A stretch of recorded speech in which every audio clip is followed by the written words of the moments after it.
নমস্কার বন্ধুরা, আবারও নতুন একটা রেসিপিতে আপনাদের সকলকে স্বাগত। তো বন্ধুরা, প্রথম থেকে শেষ পর্যন্ত রেসিপিটা দেখবেন, আশা করছি খুব ভালো লাগবে। আর ভালো লাগলে লাইক করবেন, শেয়ার করবেন, কমেন্ট করবেন, সাবস্ক্রাইব করতে ভুলবেন না। তো বন্ধুরা দেখুন, আমি কড়াই প্রথমে জল দিয়ে দিয়েছি, তারপর বড় বড় করে আমি ফুলকপি কেটে নিয়েছি। তো ফুলকপিগুলো জলের মধ্যে দিয়ে দিয়েছি, দিয়ে শুধু একটু ভালো করে ভাপিয়ে নেব।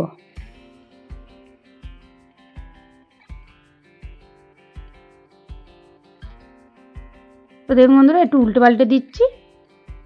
তো যেহেতু ভাপানো হয়ে গেছে, এবার আমি তুলে নেব।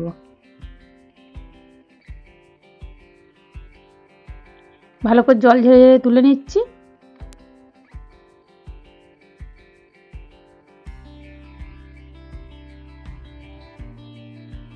তো দেখুন বন্ধুরা, ফুলকপিগুলো সব তুলে নিয়েছি। তারপর কড়াই আমি সরিষার তেল দিয়ে দিচ্ছি। তেলটা খুব ভালোভাবে গরম হয়ে গেছে, কড়াইয়ের গায়ে ভালো করে আমি কিন্তু তেলটা লাগিয়ে দিচ্ছি। দেখুন,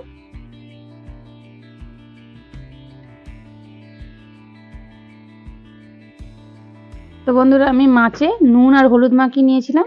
তো মাছগুলো তেলের মধ্যে ছেড়ে দিচ্ছি। তো বন্ধুরা, এই মাছগুলো হচ্ছে কাটাপোনা মাছ।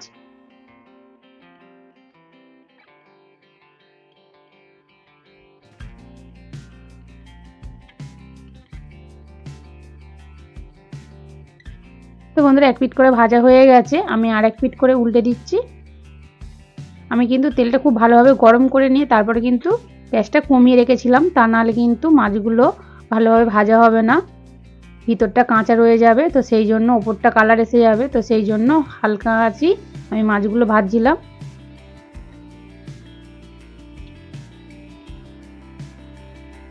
আমি এইভাবে উল্টে পাল্টে মাছগুলো ভালো করে ভেজে নেব।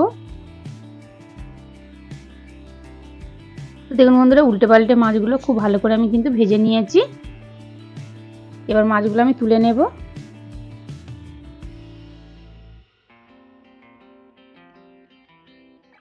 তো বন্ধুরা, আজকে আমি এই মাছ আর ফুলকপি আলু দিয়ে যেভাবে মাংসর তরকারির স্বাদ হয়, ঠিক সেইভাবে আমি আজকে রান্নাটা করব।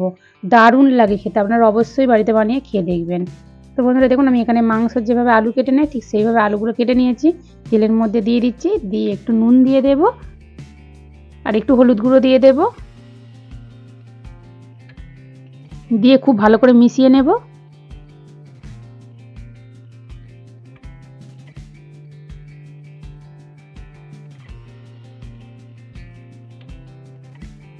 তো দেখুন বন্ধুরা, খুব ভালো করে মিশিয়ে নিয়েছি। এবার আমি একটা থালা ঢাকা দিয়ে দেবো, দিয়ে কিন্তু অল্প আঁচে আলুগুলো ভেজে নেব।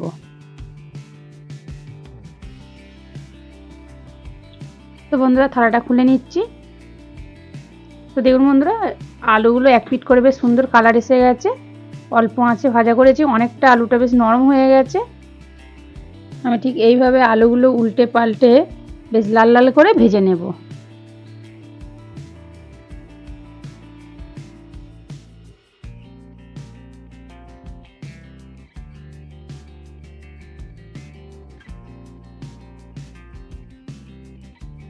তো দেখুন, আলুগুলো লাল লাল করে ভেজে নিয়েছি। এবার আলুগুলো আমি তুলে নিচ্ছি।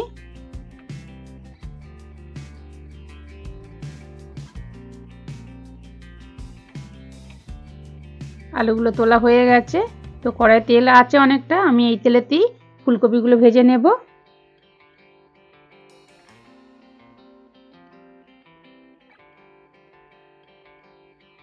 একটু নুন দিয়ে দেব আর একটু হলুদ গুঁড়ো দেব, দিয়ে খুব ভালো করে মিশিয়ে নেব।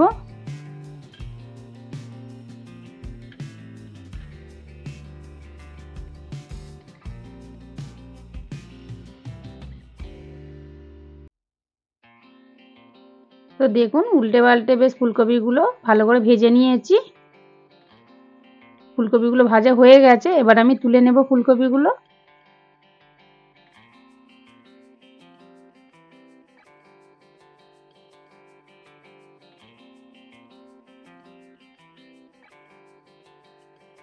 তো দেখুন, কড়াটা আবার পরিষ্কার করে ধুয়ে ভালো করে বসিয়ে দিয়েছি।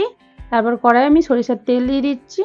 ফোড়নে দুটো তেজপাতা দু টুকরো করে ছিঁড়ে নিয়েছি, দিয়ে দিচ্ছি। তারপরে আমি এখানে 4টে এলাচ, 4টে লবঙ্গ আর একটু দারচিনি আমি ভালো করে থেঁতো করে নিয়েছি, নিয়ে দিয়ে দিয়েছি তেলের মধ্যে, দিয়ে ভালো করে ফোড়ন করে নিচ্ছি। খুব সুন্দর একটা সেন্ট উঠেছে বন্ধুরা। তারপরে দেখুন আমি পেঁয়াজ কুচিয়ে নিয়েছি, সেই পেঁয়াজ কুচানোগুলো দিয়ে দিচ্ছি।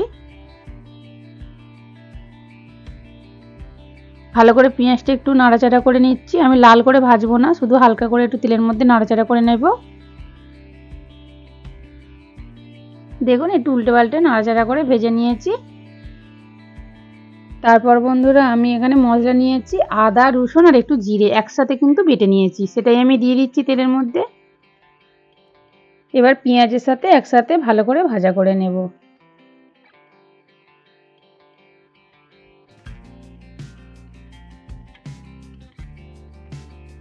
দেখুন বন্ধুরা উল্টে পাল্টে বেশ ভালো করে ভাজা করে নিয়েছি। তারপর আমি একটা টমেটো কেটে রেখেছিলাম দিয়ে দিচ্ছি, দিয়ে তাতে একটু লবণ দিয়ে দিচ্ছি, তাহলে টমেটোটা নরম হয়ে যাবে। ভালো করে একটু নাড়াচাড়া করে নিচ্ছি।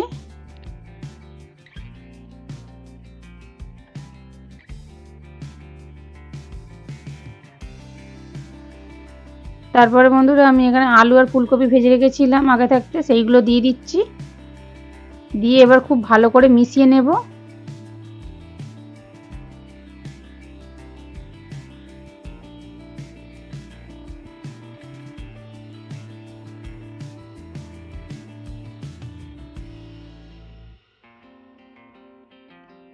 তো দেখুন বন্ধুরা উল্টে পাল্টে খুব ভালো করে আমি মিশিয়ে নিয়েছি। তারপর আমি নুন দিয়ে দিচ্ছি। নুনটা আমি অল্প করেই দিয়েছি, তার কারণ আমি ভাজা করার সময় নুন দিয়ে দিয়েই ভেজেছিলাম, তো সেই জন্য। তারপরে একটু হলুদ গুঁড়ো দিলাম, তারপরে একটু লঙ্কা গুঁড়ো দিলাম, দিয়ে একটু জল দিয়ে দিচ্ছি। দিয়ে খুব ভালো করে কষিয়ে নেব। এবার অল্প আঁচে কিন্তু খুব ভালো করে কষিয়ে নিতে হবে।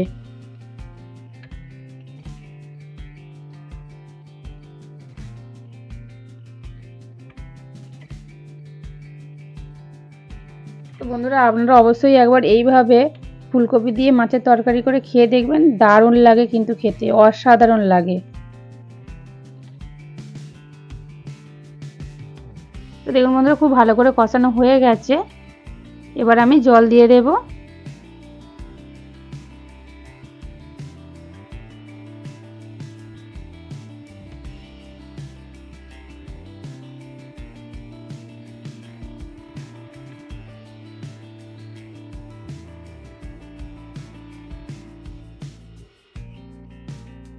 জল দিয়ে খুব ভালো করে একটু নাড়াচাড়া করে নিয়েছি।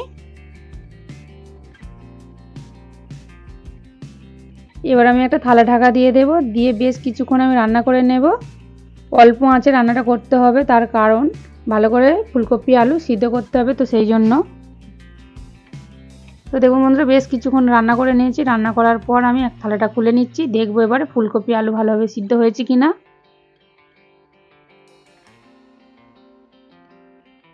তো দেখুন বন্ধুরা আলুগুলো খুব ভালোভাবে সিদ্ধ হয়ে গেছে, আর ফুলকপিও সিদ্ধ হয়ে গেছে।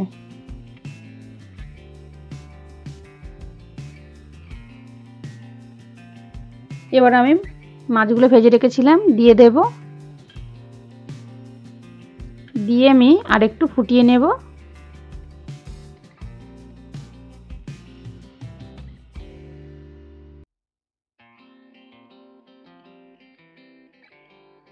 খুব ভালো করে ফুটিয়ে নিয়েছি। এবার একটু গরম মশলা দিয়ে দেব, গুঁড়ো গরম মশলা, তারপর ধনেপাতা কুচি দিয়ে দিচ্ছি। এবার খুব ভালো করে একটু নাড়াচাড়া করে নেব। তো বন্ধুরা আজকের রেসিপিটা কেমন লাগলো অবশ্যই কমেন্ট করে জানাবেন। যদি রেসিপিটা ভালো লাগে লাইক শেয়ার কমেন্ট অবশ্যই করবেন। চ্যানেলটিকে সাবস্ক্রাইব করে পাশে থাকবেন, আর বন্ধুদের সঙ্গে শেয়ার করবেন।